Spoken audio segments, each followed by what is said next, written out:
The PCEC Expats Club is a non-profit social organisation and our speakers are volunteers.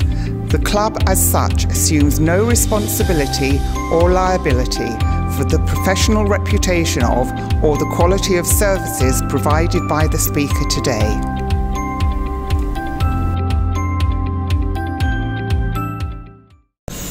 G'day and Swaddy Cub. Ren Alexander here for the PCEC Expat Club. And I've got here Barry Jones, who gave a wonderful talk called Diabetes 101, which ironically was about diabetes 2 mainly. And there's a very distinct difference between diabetes 1 and diabetes 2. And that really came up in the photos you had of people who had diabetes 1 before there was treatment for it. Diabetes 1 is where there's no insulin produced by the body. You need insulin to take the sugar or glucose into the body's cells. With a type 1, they don't have the insulin to do that, so the body consumes itself. Now, type 2 diabetes is the exact opposite. There's plenty of sugar going into your cells, but you need more insulin to get it into the cells. Now, high blood sugar is a symptom, not a disease. The problem is high insulin levels. And one of the things that really comes out, and this is now being more and more acknowledged, is the role of visceral fat in all sorts of metabolic syndromes, including diabetes. Yeah, you can get a person who is chubby, a little bit overweight, but they have no visceral fat and they are very healthy, can be very healthy, they can be very fit. And you can get a thin person who's we call skinny fat. They are skinny on the outside but fat on the inside. And this visceral fat is the worst kind of fat because it goes around the organs and clogs everything up and puts pressure on the heart, on the liver, on the lungs, everywhere. And you were diagnosed as being pre-diabetic. I actually had a naturopath tell me many years ago that I was pre-diabetic. Yes, I was, at one time I was 104 kilos and I was carrying far too much weight. And now you are? Round about 85. So you've lost like 20% of your body weight. That's a big deal, right? Yeah, it takes a long time. But it's a work in progress. But the thing about it is that this weight, right, you've got to get it down. And the only way of getting it down really is by fasting, because that reduces your insulin levels and your blood sugar levels. So I tend to, because I always, medical profession used to say, oh, you must have breakfast. Breakfast is the most important meal of the day. You have to kickstart your metabolism. And this never made sense to me, because to me it sounds totally unscientific, because it's like, well, how soon do you have to have this breakfast thing after you wake up? And what constitutes breakfast? If you have a cup of tea, is that breakfast? Or do you have to have 3 poached eggs or whatever it is? So I tend to have a long period every day where I don't eat from like 8 o'clock at night to about midday the next day. So is that a benefit? Isn't that what they call by intermittent fasting? Those part? Intermittent fasting is where you go for certain lengths of time and then eat. I tend to eat only once a day. Right.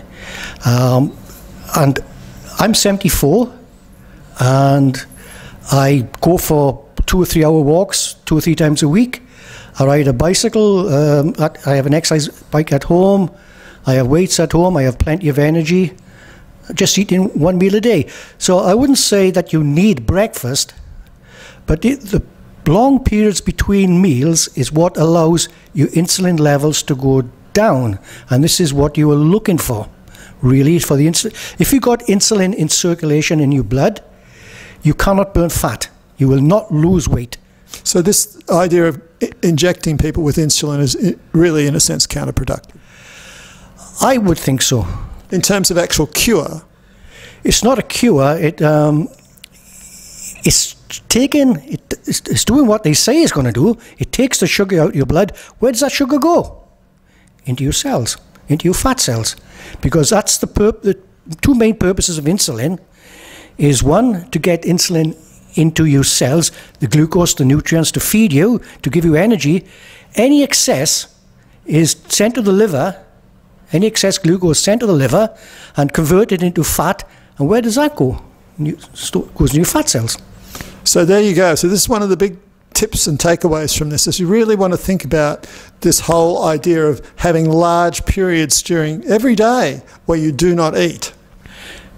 They used to say to diabetic, eat every 4 hours, right? To burn up the, it's wrong. There's a doctor in America, Dr. Jason Fung. The first thing he will do to his patients is put them on a 3-day fast. Now the sugar levels will drop drastically and the insulin levels drop drastically. And then he talks about diet after that. So there you go. Cut down on your carbs, manage your waste, and instead of, I mean, for decades we endured this Western doctor's mantra of high carb, low fat. That's correct. Now, something that most people don't know, in 2015, the American Food and Drug Administration and the World Health Organization both made a statement that there's no limit on the amount of fat you can eat because there's no scientific evidence to prove. Now that is, they said the opposite for 45 years.